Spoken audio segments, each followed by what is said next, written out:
The president speaks out after his impeachment acquittal. Good evening. This is CTV News for Thursday, February 6th. I'm Patricia Vallone. Thank you for joining us. Well, a day after his impeachment acquittal, President Trump meets with a crowd of supporters at the White House.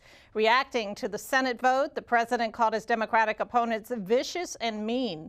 Speaking from the East Room, he described the impeachment proceedings as a disgrace and complained that it was very unfair. Made up facts.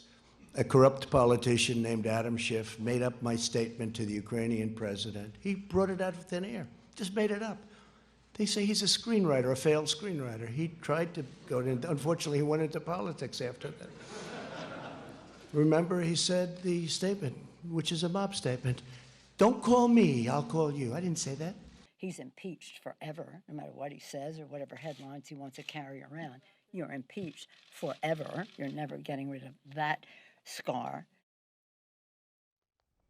And during his remarks, Trump raised the possibility that he could be impeached again by Democrats and equated his conduct toward Ukraine to jaywalking. Meantime, in Annapolis, several lawmakers shared their thoughts on President Trump's acquittal. Senator Romney said it best, that this was just totally unacceptable. And it's a shame that the rest of the senators did not feel the conviction to do the right thing. I think it was fairly predictable. The Republicans didn't feel they had the political strength to be able to do what I think a lot of them thought was the right thing to do. And 3 days after the Iowa caucuses, still no final results, but Democrats Pete Buttigieg and Bernie Sanders are nearly tied. The presidential contest has been marred by technical issues and reporting delays since Monday, drawing widespread criticism. The chairman of the National Democratic Party is now weighing in. Tom Perez is calling on Iowa Democrats to, quote, immediately begin a recanvass. Meantime, here in Maryland, a leading Republican says Iowa must revamp its caucus process. Michael Steele is the former chair of the Republican National Committee. This idea that these 4 states in the beginning get to set how the rest of the nation responds to the candidates.